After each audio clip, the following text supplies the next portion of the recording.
1 Coríntios 12, versículo 12, graças a Deus. Diz assim a palavra do Senhor: porque assim como o corpo é um e tem muitos membros, e todos os membros, sendo muitos, são um só corpo, assim é Cristo também, pois todos nós fomos batizados em um Espírito, formando um corpo, quer judeus, quer gregos, quer servos, quer livres, e todos temos bebido de um Espírito, porque também o corpo não é um, mas muitos. Somente até aqui. Eu quero nesta noite trazer uma palavra concernente à igreja. Eu dei uma pincelada no domingo, nos 2 horários, sobre essa questão, e nessa feita eu perguntei se algum dos irmãos já ouviram falar por aí que eu sou igreja.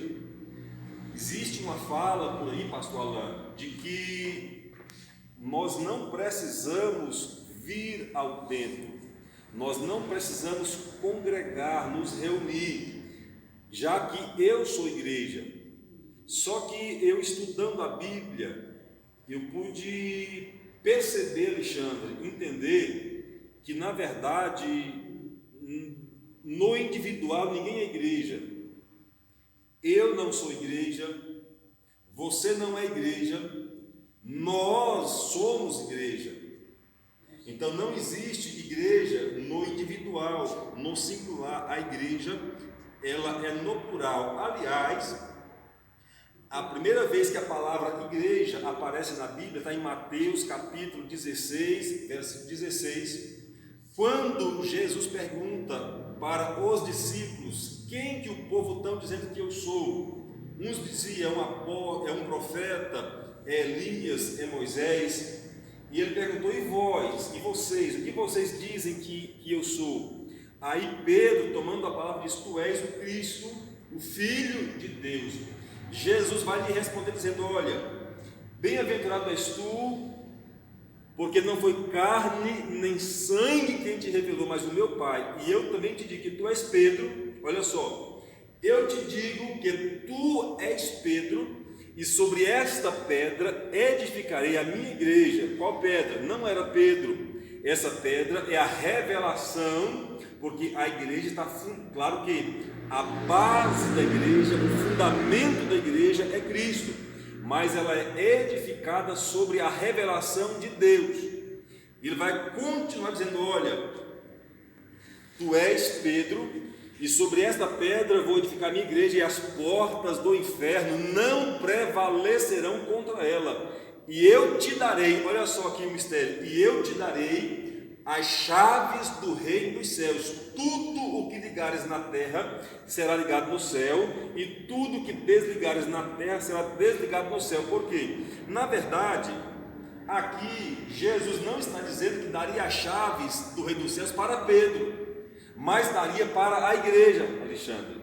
Então, a palavra de Jesus é: eu vou dar a chave do reino dos céus para a minha igreja, e tudo que a minha igreja ligar na terra vai ser ligado nos céus, e tudo que a minha igreja desligar na terra será desligado nos céus. Então essa é a primeira vez que a palavra igreja aparece na Bíblia. Mas o que é igreja? Qual que é a origem dessa palavra igreja? Entenda que igreja, ela vem do grego eclésia, e vem do hebraico carral, que tem o mesmo significado. Qual que é o significado de carral e de eclésia? Chamados para fora, um povo chamado, convocado. Então igreja dá a ideia de convocação, reunião, assembleia, ajuntamento. Essa palavra igreja, ela é de origem grega e foi adotada também pelos romanos. O que era a igreja?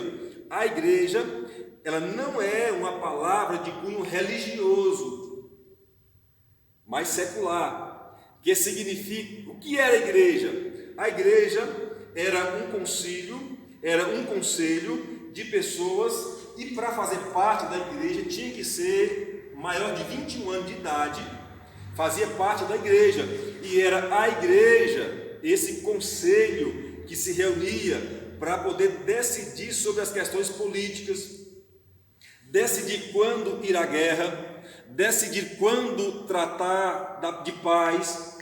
A igreja, ela tinha autoridade para destituir juízes, magistrados, assim como também para colocar juízes e magistrados. Então a igreja era que decidia, a autoridade estava nas mãos da igreja, isso politicamente ou militarmente falando. Então Cristo vai dizer assim, então quando Jesus fala assim, olha, sobre esta pedra vou edificar a minha igreja, todos entenderam que era uma igreja, que era um conselho, era uma assembleia, uma congregação. Mas a igreja de Jesus é um povo. O que é a igreja de Jesus? É um povo chamado, escolhido, salvo, mas com um propósito. Nós fomos chamados, escolhidos, salvos por um propósito. Olha só, nós não vamos encontrar na Bíblia uma referência que nos dá a entender que eu sou igreja. Por quê? Jesus vai dizer, quando 2 ou 3 reunir em meu nome, eu estarei presente. Então, igreja é quando alguém se reúne, um grupo se reúne em nome dele, aí se forma uma igreja. Agora entenda que a igreja, ela tinha a autoridade, Alexandre, a de Cristo, de tomar decisões. Qual que era o papel da igreja de Cristo? Qual que era o propósito de Jesus na sua igreja? Que aonde ela chegasse, ela estabelecesse o reino de Deus.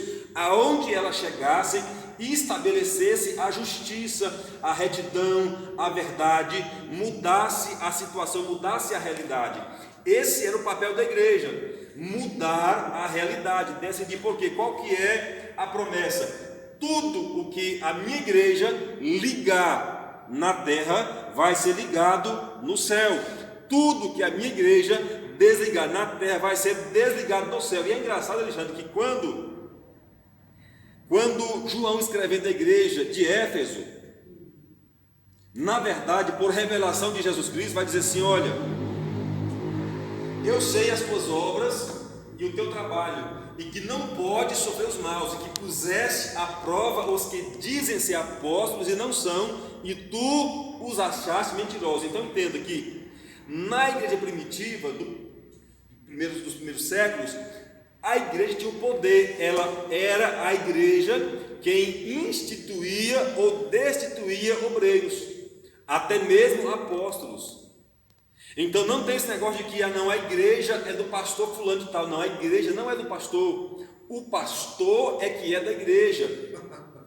A igreja não é do apóstolo, é o apóstolo que é da igreja. Porque quem tem a autoridade de colocar o pastor, tirar o pastor, de colocar apóstolo, tirar apóstolo, é a igreja. É claro que a igreja, ela tem os seus representantes, tem um grupo de obreiro, de pastor, um conselho que é responsável por isso, mas a autoridade é da igreja. Agora observe, onde nós lemos: assim como o corpo é um e tem muitos membros, então a igreja é um corpo, nós somos membros, e na coletividade nós formamos a igreja. Quando a igreja se reúne, a reunião da igreja, dos membros, se forma a igreja. Então esse negócio de falar assim, não, mas eu não preciso congregar porque eu sou igreja. Não existe igreja no individual, a igreja somente pode ser no coletivo, é no plural. Nós somos igreja, porque assim, não é eu que sou noiva, nós somos a noiva. Não sou eu que sou o templo, nós somos o templo. Não sou eu que sou igreja, nós somos igreja. Então é na unidade que se forma a igreja. A unidade dos membros formam a igreja, e unidade tem propósito. Então entenda, irmãos, que a igreja é um povo chamado, escolhido, eleito, salvo, com um propósito. Mas qual que é o problema aqui, pastor Adenaldo? Qual que é o problema? É que existem aqueles que fazem parte da igreja, ou que na unidade são igreja, porque tem um propósito. Qual que é o propósito? Vou entrar nisso agora. Mas existem a maioria que não tem propósito, eles vêm por interesse. Então, se alguém vem para reunir, não por um propósito de servir ou de agregar alguma coisa no reino, ele não faz parte da igreja. Ele até faz parte da igreja como instituição, mas não faz parte do organismo, porque não faz parte do membro, do corpo, como membro de Cristo. Então, qual é o problema? Muitas pessoas, na verdade, não têm propósito, têm apenas interesse de receber algo. Agora, irmãos, entenda uma coisa. Pastor, então eu não preciso vir para a igreja para ser salvo. Entenda uma coisa. Salvação nunca dependeu da igreja. Existem muitas pessoas que nunca colocaram um pé na igreja e são salvos. E existem muitas pessoas dentro do templo da igreja, organização, que não são salvos. Você está aí, irmão? E como tem, né, irmãos? E como tem? Olha só. 1 Coríntios capítulo 14, versículo 26. Deixa eu ler aqui para a gente ganhar tempo. 1 Coríntios 14, 26. Olha só. Que fareis, pois, irmãos, quando vos ajuntais? Cada um de vós tem salmo, tem doutrina, tem revelação, tem língua, tem interpretação, faça-se tudo para edificação. Então observe que a igreja, ela tem um propósito, um objetivo. E quando a igreja se reúne, é para quê? Um tem salmo, um tem cântico, um tem hino, um tem língua, um tem profecia, um tem revelação. Para quê? Faça isso para edificação. Então entenda que quando a igreja se reúne, é para quê? Primeiro, para termos comunhão. A igreja, ela deve se reunir para termos comunhão. O que é comunhão? Comunhão é quando eu acrescento algo a alguém e alguém acrescenta algo a mim. Então, quando eu prego, quando eu estudo em casa, quando eu oro, quando eu busco ensinamento, conhecimento, e eu trago um ensino para a igreja, uma pregação para a igreja, eu estou servindo a igreja, estamos tendo comunhão. Quando você levanta a mão, dá um glória a Deus, quando você canta, quando você ora, você está tendo comunhão, está acrescentando alguma coisa a alguém. Esse é o papel da igreja, de se reunir. Amém, irmão? Você está aí? Observe isso, ó. Atos 2:42. Atos capítulo 2, versículo 42. Atos capítulo 2, versículo 42. Diz assim: e perseveravam na doutrina dos apóstolos, e na comunhão, e no partir do pão, e nas orações. Observe isso. E perseveravam, primeiro, na doutrina dos apóstolos. Por que é então que a igreja deve se reunir primeiro? Para aprender. Porque, irmão, entenda uma coisa. Aquele povo, deixa eu falar aqui bem aqui. Aquele povo do domingo, entendeu? Do domingo. Irmão, aquele povo, eles não fazem parte da igreja, na sua maioria, porque muitos vêm para remir o pecado no culto, como se fosse uma missa. Mas porque a igreja reúne para quê? Para orar, ou para aprender. Então, o primeiro ponto pelo qual a igreja se reúne é para aprender, é para receber o ensino. Mas agora, irmãos, quantas pessoas estão hoje preocupadas em aprender? Eu estou preocupado, o irmão Ricos, porque assim, nós estamos vivendo uma transição de Filadélfia para Laodiceia. Filadélfia é a igreja da restauração, a igreja reformada, a igreja do amor filho, do amor fraternal, aquela igreja unida. Laodiceia, o nome Laodiceia quer dizer opinião de leigo, ou opinião de todos. Então, o que é Laodiceia? Na igreja de Éfeso, para o cara ser apóstolo, a igreja provava ele. Não era qualquer um que falava, que ensinava, que profetizava, não. A igreja, ela quem determinava. Mas em Laodiceia, agora, qualquer um fala o que quer. Sabe aquele negócio aqui? Eu não concordo. Eu não acho que é assim, não acho que é assim, não. Eu penso diferente, eu não acho. Né? Eu acho que é assim, eu penso que é assim, não concordo. Quer dizer, não tem, hoje o pastor não tem mais voz. Cada um faz o que quer, do jeito que quer. Isso é Laodiceia, irmão, é opinião, cada um faz o que quer. É o conhecimento do senso comum. O cara vê ali a mensagem de meia hora na internet, sabendo de quem está ouvindo, e diz, não, é isso que está certo. E aí vira uma bagunça, cada um faz o que quer, do jeito que quer, como quer. Laodiceia. Opinião de leigo. O cara nunca sentou para aprender, porque assim, uma coisa, eu não falo aqui nem de conhecimento teológico, bíblico, não é isso. Pelo menos sentar para aprender. Porque observe bem, irmãos, Maria fez muito mais para Jesus sentada do que Marta trabalhando. Porque Maria aprendeu o que tinha que fazer. Então nós temos muita gente trabalhando muito, correndo para cima e para baixo, fazendo muita coisa que na verdade não era para fazer. Ele acha que é para fazer, mas não é para fazer. Agora, Maria fez o que tinha que ser feito porque aprendeu. Então assim, irmão, se você não sabe o que deve fazer, senta para aprender. Quando você aprendeu o que tem que fazer, você levanta e faz. Aí muitos não sabem o que tem que fazer e fica fazendo o que não tem que ser feito. E o que é pior, irmão? E o que é pior? E o que é pior? E o que é pior é que o ser humano, ele não faz o que é para ele fazer, mas dá palpite, dá pitaco em tudo que é para o outro fazer. Aí ele não faz o que é para fazer, e o que está fazendo, tem que inventar palpite. Sabe os palpiteiros, Denaldo? É os palpiteiros, sabe? Dá palpite. O cara não lê Bíblia, não estuda Bíblia, sabe? Não senta para aprender, é palpiteiro. É os palpiteiros, lá do céu, já. Os palpiteiros. Terrível. Os doeg, mano, terrível. Vamos lá. E perseverava na doutrina dos apóstolos, ensino e na comunhão. Na comunhão é quando eu venho para servir. Eu venho para fazer, para somar com alguma coisa. Então aquele que mesmo que não venha, porque na verdade eu não somente faço parte da igreja, se eu vier para o culto, eu posso estar em casa, mas eu estou servindo a igreja. Muitos estão orando pela igreja, estão evangelizando, muitos estão dizimando, ofertando. Isso é ser igreja. Eles fazem parte da igreja. Na comunhão, olha só. E no partir do pão.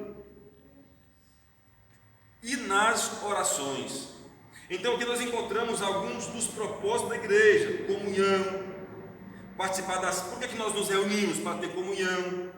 Para participarmos da ceia, tem que se reunir. Para aprender e para orar. E nas orações. Mano, você quer se frustrar é marcar um culto de oração. Mano, quer se frustrar é marcar culto de oração. Agora, como que um ser humano que diz que é crente salvo, faz parte da igreja, que é membro e não tem uma vida de oração, irmão? Aí tem tempo pro WhatsApp, tem tempo pro Instagram. Irmão, tem gente aí, eu fico vigiando de longe. Estou vigiando, estou vigiando. Irmão, o cara vai dormir 4 da manhã, macho, no Instagram. Vai fazendo o quê? Não vem, não congrega, estimula os outros a não vir também, a não congregar. Não, tempo somos nós. Deus não habita em templo feito por mãos, não habita em templo, nem nele também não habita, né, de certo? Porque para falar isso, não habita nem nele. Deus não habita no ser humano desse não, irmão. Me desculpe. Deus não habita não. Para falar isso, Deus não habita. Porque quando Deus habita, a palavra é de bênção, é de ânimo, é de estímulo, palavra de fé. Amém? Vamos correr aqui, Vamos comigo. Então entendamos que não existe igreja no singular. Igreja é plural. Nós somos igreja. É quando nós nos congregamos, é que nós formamos a igreja. Amém, irmão? Amém. Você está aí? Agora abre comigo a sua Bíblia. 1 Coríntios, capítulo 12 ainda. Tem uns 7 minutos. 1 Coríntios, capítulo 12 ainda, versículo 27. Observe isso. 1 Coríntios, capítulo 12, versículo 27. Olha só. Ora, vós sois o corpo de Cristo. Vós quem? Os membros. Os membros unidos, servindo um ao outro, são o corpo de Cristo. Ou seja, a igreja. e seus membros em particular. Então, no particular eu sou membro. No particular, na individualidade, no singular, eu sou membro. Mas igreja é só no coletivo, é na unidade, nós formamos a igreja. Agora observe isso. Observe isso. Versículo 28. E a uns pôs Deus na igreja, primeiramente apóstolos, em segundo lugar profetas, em terceiro lugar doutores, depois milagres, depois dons de curar. O que são milagres de curar? Evangelismo, evangelista. O evangelista ele tem milagres e dons de curar. Depois, socorros, governos, que são os pastores. Observe que o pastor vem por último. Na ordem que Paulo colocou, o pastor vem por último. Primeiro apóstolo, segundo profeta, depois evangelista, mestre, depois evangelista e depois o pastor. O pastor é o menor, porque o pastor está para servir. Aí alguém vai perguntar, pastor, mas vem cá, esse negócio está errado, porque não existe mais apóstolos na igreja de hoje. E eu vou mostrar para você, cadê os religiosos? Vou mostrar para você pelo menos 6 apóstolos que não estão entre os 12. Vou te mostrar. E vou te falar por que eu vou te mostrar. Pelo menos 12, porque olha só. Abre comigo lá em Efésios capítulo 4. Efésios 4. Estamos falando sobre a igreja, tá, irmão? Igreja. Efésios capítulo 4. Para eu fazer um paralelo entre o apóstolo e a igreja. Por que um depende do outro? Observe isso. Efésios 4, versículo 11. E ele mesmo deu uns para apóstolos, e outros para profetas, e outros para evangelistas, e outros para pastores e doutores. Querendo o quê? Qual que é o propósito? Querendo o aperfeiçoamento dos santos para a obra do ministério, para a edificação do corpo de Cristo, até que, observe isso, irmão, até que todos cheguemos à unidade da fé e ao conhecimento do Filho de Deus, a varão perfeito, à medida da estatura completa em Cristo. Eu pergunto, alguém já chegou nesse ponto aqui? Porque Deus deu os 5 ministérios para a edificação do corpo de Cristo, até que todos cheguemos à estatura perfeita de Cristo. Alguém já atingiu essa estatura? Ninguém atingiu, então ainda está valendo. O apostólico ainda está valendo. Agora entenda uma coisa. Nós temos 2 tipos de apóstolo. O que é o apóstolo? Apóstolo é o enviado, é o mensageiro. Então, no modelo apostólico de Cristo, nós temos 12 apóstolos de Cristo. Aliás, Cristo também é apóstolo. Hebreus 3:1, ó. Hebreus 3:1. Hebreus 3:1. Pelo que, irmãos, santos, participantes da vocação celestial, considerai a Jesus Cristo apóstolo e sumo sacerdote da nossa confissão. Por que apóstolo? Porque ele é um enviado de Deus, direto para o céu. Então, Cristo é enviado de Deus, os 12 são enviados de Cristo e os outros, enviados da igreja. Então, os 12 são apóstolos de Cristo, mas existem sim apóstolos hoje, e desde a igreja primitiva houve apóstolos enviados da igreja. Eu vou te mostrar aqui, ó. Gálatas 1:19. Gálatas 1:19. Tem que ler, irmão, tem que mostrar, senão não acredita, né? Crente tem esse negócio, é dificuldade para crer, tem que mostrar. Eu vou ler aqui para você, ó. Gálatas 1:19. E não vi a nenhum outro dos apóstolos, senão a Tiago, irmão do Senhor. Esse Tiago não é o Tiago, filho de Zebedeu, que era um dos 12, não. Aqui é outro Tiago, que não fazia parte dos 12. É o Tiago, irmão do próprio Cristo, que rejeitou Cristo, mas depois se tornou apóstolo. Já temos um aqui, ó. Tiago, anota aí, irmão, Tiago. Segundo, Atos 14:14. Atos 14:14. Atos, capítulo 14, versículo 14, tem 2 minutos. Ouvindo, porém, isto, os apóstolos Barnabé e Paulo.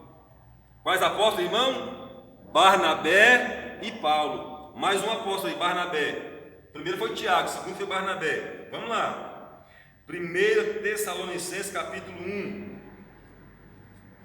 1 Tessalonicenses capítulo 1, versículo 1. Diz assim, ó. Observe o texto, observe. 1 Tessalonicenses capítulo 1, versículo 1. Paulo e Silvano e Timóteo, a igreja dos Tessalonicenses em Deus o Pai e no Senhor Jesus Cristo, graça e paz tenha de Deus nosso Pai e do Senhor Jesus Cristo. Quem aqui está escrevendo essa carta? Paulo, Silvano e Timóteo. Aí no capítulo 2, versículo 6, vai falar assim, ó. Capítulo 2, versículo 6. E não buscamos glória dos homens. Quem não busca? Paulo, Silvano e Timóteo. E não buscamos glória dos homens, nem de vós, nem de outros, que ainda que podíamos, como apóstolos de Cristo, servos pesados. Como apóstolos de Cristo. Então, aqui Silvano e Timóteo também são apóstolos. Quer ver mais um? Ou já chega aqui, irmãos? Quer ver mais um? Mais um? 1 Coríntios 4, 6. 1 Coríntios 4, versículo 6. 1 Coríntios 4, versículo 6. 1 Coríntios capítulo 4, versículo 6. Fala assim, ó. E eu, irmãos, apliquei essas coisas por semelhança a mim e a Apolo. Então Paulo está falando, ó, é em relação a mim e a Apolo, por amor de vós, para que em nós aprendais a não ir além do que está escrito, não vos ensoberbecendo a favor de um contra o outro. Ó, versículo 9. Porque tenho para mim que Deus, a nós apóstolos quem? A mim e a Apolo. Porque tenho para mim que Deus e a nós apóstolos, nós pôs por últimos como condenados à morte, pois somos feitos espetáculo ao mundo e aos anjos e aos homens. E eu poderia citar aqui mais um monte, mas vamos parar por aqui que o tempo já se foi, né? Mas por que eu disse isso aqui? Porque assim como a igreja, ela é uma organização, um conselho para poder tomar decisões, para poder mudar a realidade de uma cidade, assim também é o apóstolo. Porque assim, o apóstolo, o enviado, ele é como se fosse o capitão de uma caravela. Então, quando Pedro Álvares Cabral foi enviado para o Brasil, representando o rei de Portugal, ele era um apóstolo, porque a palavra apóstolo é de origem fenícia. Ele é o capitão responsável, ele é o enviado, é o que vai na frente. Ele chega para quê? Para estabelecer o governo, a cultura, para colocar as coisas em ordem. Então, quando Pedro Álvares Cabral veio naquela caravela, é como se a caravela fosse a igreja. A caravela, a igreja, ela vem para estabelecer um governo, para estabelecer uma ordem, para estabelecer a justiça. E o apóstolo é o enviado como capitão dessa caravela, ele é o responsável, é o cabeça. Isso é o apóstolo, porque ele é o que vai dar a cobertura. Você está aí, irmão? Então entenda que a igreja, ela é apostólica, ainda que não exista a consagração, mas a função é apostólica, porque é o apóstolo quem dá a cobertura. Então nós temos que entender o que é a igreja. A igreja, ela é como se fosse uma embaixada do céu na terra. E o apóstolo é o embaixador de Deus na terra para quê? Para estabelecer o reino. Por isso, Jesus vai dizer: venha o teu reino. Por isso vai dizer: buscai em primeiro lugar o reino de Deus e a sua justiça. E quem faz isso? É a igreja e os apóstolos. Então a igreja é ela quem tem a autoridade, é ela quem tem o governo, é ela quem tem o poder. Irmão, quem tem poder para mudar a realidade ao nosso redor não é os governantes, não são os políticos, é a igreja. E se a igreja não entender qual que é o seu propósito, nada feito. E qual que é o problema, Felipe? É que a maioria dos crentes não entenderam qual que é o propósito da igreja. É como se a igreja fosse apenas um lugar para eu ir buscar alguma coisa. Não, meu querido, Deus te escolheu, te chamou para você vir, para dar fruto. É um lugar de trabalhar, é um lugar de exercer autoridade, é um lugar de serviço, de servir as pessoas, de servir no reino. E se nós não mudarmos essa mentalidade, eu quero mandar aqui um recado para os desigrejados, porque se é desengrejado pode ser salvo. Desengrejado, porque para ser salvo não precisa da igreja, para ser salvo precisa de quê? De Cristo. Eu preciso crer no Evangelho, confessar Cristo, eu preciso crer e confessar. Sendo assim, é salvo. Existem muitos salvos que não fazem parte da igreja.